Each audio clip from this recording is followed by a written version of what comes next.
السلام علیکم ورحمۃ اللہ وبرکاتہ ان الحمد للہ والصلاۃ والسلام علی رسول اللہ۔ ناظرین کرام، اس بات کو ذہن نشین کر لیں، اپنے ذہن میں بٹھا لیں کہ جب بھی ہم اسلام کے مخالف چلنے کی کوشش کریں گے تو یقیناً ہمیں نقصان اٹھانا پڑے گا، نقصان ہوگا، اللہ بھی ناراض ہوگا اور معاشرے کے اندر بھی بہت سارا بگاڑ پیدا ہوگا۔ ہم چونکہ مسلمان ہیں، ہم نے کلمہ پڑھا ہے، اور مسلم کا معنی یہ ہے کہ آپ اپنے آپ کو اللہ رب العالمین کے تابع کر دیں۔ اونٹ کو عربی کے اندر مسلم بھی کہا جاتا ہے، اور وہ اس لیے کہا جاتا ہے کہ اس کا مالک اس کے ناک میں نکیل ڈال کے وہ اسے جس طرف لے کر جاتا ہے وہ اونٹ اسی طرف چلا جاتا ہے۔ ہم چونکہ مسلم ہیں، ہمارا نام بھی اللہ رب العالمین نے قرآن پاک میں مسلم رکھا ہے، هو سماکم المسلمین۔ اللہ فرماتے ہیں کہ تمہارا نام مسلم ہے۔ ہم چونکہ مسلمان ہیں، ہم مسلم ہیں، تو ہماری جو ڈور ہے، ہماری جو رسی ہے، ہمارے ناک کی جو نکیل ہے، وہ بھی کسی ہاتھ کے اندر ہے، اور وہ ہاتھ کیا ہے؟ اللہ رب العالمین کے فرامین، اللہ رب العالمین کے احکامات۔ ہم اس کے تابع ہیں، اس کے پابند ہیں، اس لیے کہ ہم نے کلمہ پڑھا ہے۔ اگر کوئی اپنی مرضی کرنا چاہتا ہے، منمانی کرنا چاہتا ہے، تو پھر وہ مسلم نہ رہے تو جو مرضی وہ کرتا رہے۔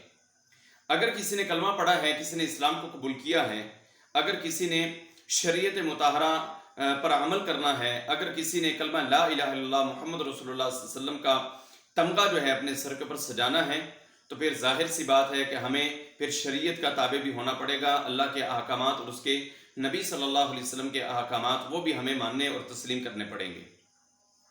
آج میں دیکھتا ہوں کہ مسلم معاشرے کے اندر بہت ساری بگاڑ جو ہے وہ پائی جا رہی ہے۔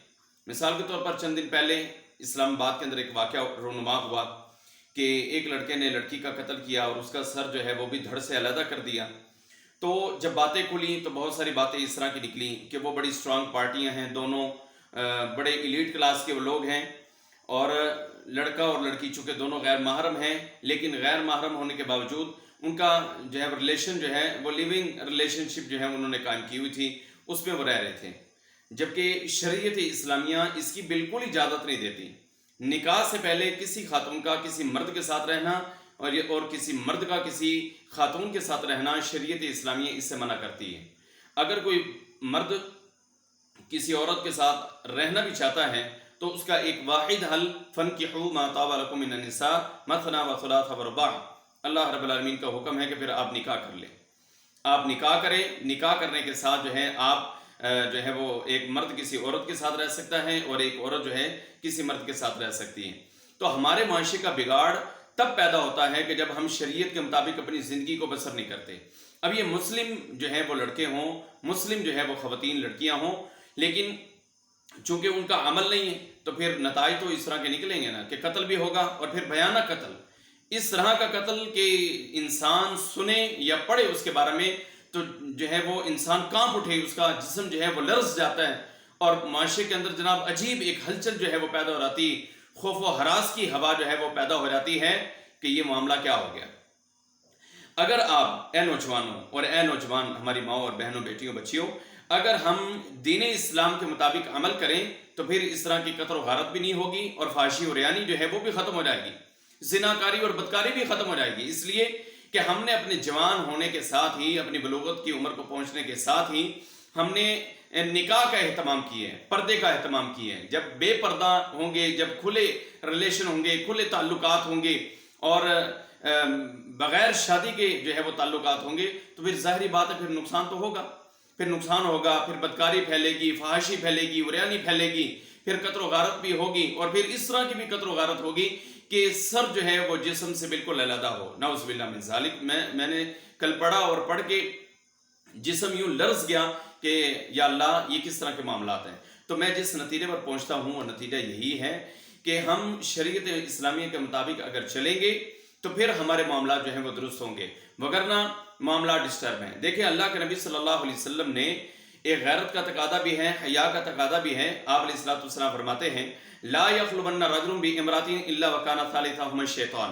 ایک مرد کسی ایک عورت کے ساتھ جو ہے علیحدہ نہ ہو، مطلب ہے کہ کوئی عورت ایک ہو یا دو ہو، غیر محرم، اس سے مراد ہے کہ لا یخلون رجل بامرأۃ، نہ خلوت اختیار کرے بندہ کسی عورت کے ساتھ، الا وکان ثالثہما شیطان، اس لیے کہ تیسرا ان دونوں کے درمیان شیطان ہوتا ہے۔ تو شیطان کا کام ہی آگ لگانا ہے، شیطان کا کام ہی بدکاری کروانا ہے، شیطان کا کام ہی فحاشی پھیلانا ہے۔ اللہ رب العالمین جب قرآن پاک میں ارشاد فرما رہے کہ الشیطان یعیدکم الفقر ویأمرکم الفحشاء، کہ وہ تمہیں فقیری کا وعدہ بھی کرتا ہے اور فحاشی کا حکم بھی دیتا ہے۔ تو شیطان کی تو ہر وقت کوشش یہی ہے، شیطان کی ہر وقت جستجو یہی ہے کہ میں مسلم معاشرہ کے اندر بگاڑ کو پیدا کروں۔ اسے کفر سے کوئی لینا دینا نہیں ہے، نہ وہ کافروں کو جا کر کہتا ہے کہ تم یہ کام کرو یہ کام کرو، اس لیے کہ کافر ہیں، ان کے اوپر کوئی شریعت کے اصول لاگو ہی نہیں ہوتے۔ وہ زنا کریں، وہ بدکاری کریں، وہ شراب پئیں، وہ جناب بکنی میں آ جائیں، وہ شارٹ جو ہے وہ کپڑے استعمال کریں، ان کے ساتھ کوئی اس طرح کا تعلق نہیں۔ وہ شیطان کہاں پر کام کرتا ہے؟ جہاں پر ایمان ہوتا ہے۔ شیطان کہاں پر کام کرتا ہے؟ جہاں پر مسلمان ہوتا ہے۔ شیطان کہاں پر کام کرتا ہے؟ جہاں پر کلمہ لا الہ الا اللہ محمد رسول اللہ صلی اللہ علیہ وسلم پڑھنے والا انسان ہوتا ہے، تو وہاں پر وہ آ کر اپنا بار چلاتا ہے۔ تو اللہ کے نبی صلی اللہ علیہ وسلم بھی فرما رہے کہ لا یخلون رجل بامرأة الا وکان ثالثہما الشیطان، کہ ایک مرد جو ہے وہ کسی عورت کے ساتھ خلوت کو اختیار نہ کرے، اس لیے کہ تیسرا ان دونوں کے اندر شیطان ہے۔ تو شیطان کا کام ہی یہی ہے۔ تو میں اپنے مسلم کمیونٹی، مسلم معاشرے کے لوگوں کو میں یہ بات کہنا چاہتا ہوں کہ شرم و حیا کوئی چیز ہوتی ہے، اس کو اپنائیں۔ اگر شادی کی عمر کو پہنچ چکے ہیں تو سب سے پہلا کام شادی کریں، بے حیائی کو نہ پھیلائیں، فحاشی کو نہ پھیلائیں۔ اور جو اس طرح کے یہ ریلیشن شپ ہیں لڑکے اور لڑکی کے، آپ ایلیٹ کلاس ہیں، وہ ٹھیک ہے، اللہ رب العالمین کی ایک عطا ہے کہ اس مالک نے بے شمار تمہیں مال و دولت سے نوازا ہے کہ تم ایلیٹ کلاس کے اندر آگے ہو، لیکن ایلیٹ کلاس میں آنے کا مقصد یہ نہیں ہے کہ آپ کلمہ لا الہ الا اللہ محمد رسول اللہ سے ہی نکل جائیں۔ ایلیٹ کلاس کا یہ مقصد نہیں ہے۔ ایلیٹ کلاس کا مقصد، اللہ نے اگر پیسہ دے دیا ہے تو وہ ٹھیک ہے، لیکن اگر آپ نے کلمہ پڑھا ہوا ہے لا الہ الا اللہ، تو پھر جتنے مردی مالدار ہوں، پیسے والے ہوں، جائیداد والے ہوں، کوٹھیوں والے ہوں، بنگلے والے ہوں، آپ کے پاس گاڑیاں ہیں اور بڑی لگژری قسم کی گاڑیاں ہیں، آپ کی رہائشیں ہیں تو بڑی زبردست قسم کی رہائشیں ہیں، آپ کے دنیا کے اوپر آپ کا کاروبار پھیلا ہوا ہے، لیکن اگر آپ نے کلمہ لا الہ الا اللہ پڑھا ہوا ہے تو پھر آپ شریعت کی چھتری کے نیچے ہیں اور پابند ہیں کہ آپ نے فحاشی کو نہیں پھیلانا، کسی مرد نے کسی عورت کے ساتھ خلوت کو اختیار نہیں کرنا، ایسا مرد اور ایسی عورت کہ جو غیر محرم ہو، اس لیے کہ غیر محرم رشتہ جو ہے یہ بڑا خطرناک رشتہ ہے۔ اگر کوئی جوانی کی عمر کو پہنچا ہے، اسے چاہیے کہ وہ شادی کرے۔ اللہ کے نبی صلی اللہ علیہ وسلم کی حدیث مبارکہ بھی ہے، من استطاع منکم الباء فلیتزوج فانہ اغض للبصر واحسن للفرج، کہ جو بندہ شادی کی طاقت رکھتا ہے اسے چاہیے کہ وہ شادی کرے، اس لیے کہ شادی انسان کی آنکھ کو بھی چکا دیتی ہے اور اس کی شرمگاہ کی، اس کے نفس کی، اس کی عزت کی بھی حفاظت کرتی ہے۔ تو ناظرین کرام، یہ جو واقعہ ہوا بڑا دل خراش واقعہ ہے، مذمت بھی کرنی چاہیے، اور حکومت جو ہے بالکل فرسٹ پرائرٹی کے اوپر اسے جو ہے وہ ترجیح دے، اس معاملے کو جو ہے وہ دیکھیں، عدالتیں اس معاملے کو دیکھیں اور اس طرح کے جتنی بھی خرافات ہیں اس کو مٹانے کی کوشش کریں۔ تو ناظرین کرام، آپ سب کے لیے مشورہ یہی ہے کہ اگر آپ جوانی کی عمر کو پہنچے ہیں تو پھر آپ نکاح کریں، آپ شادی کریں، سنت کے اوپر عمل کریں۔ جب آپ کا عمل سنت کے مطابق ہوگا، انشاءاللہ پھر معاشرے کے اندر خیر ہوگی، معاشرے کے اندر بھلائی ہوگی، معاشرہ پاک ہوگا، معاشرہ صاف ہوگا، اور ہمارے ہاں انشاءاللہ پھر اللہ رب العالمین کی طرف سے برکات کا نزول ہوگا۔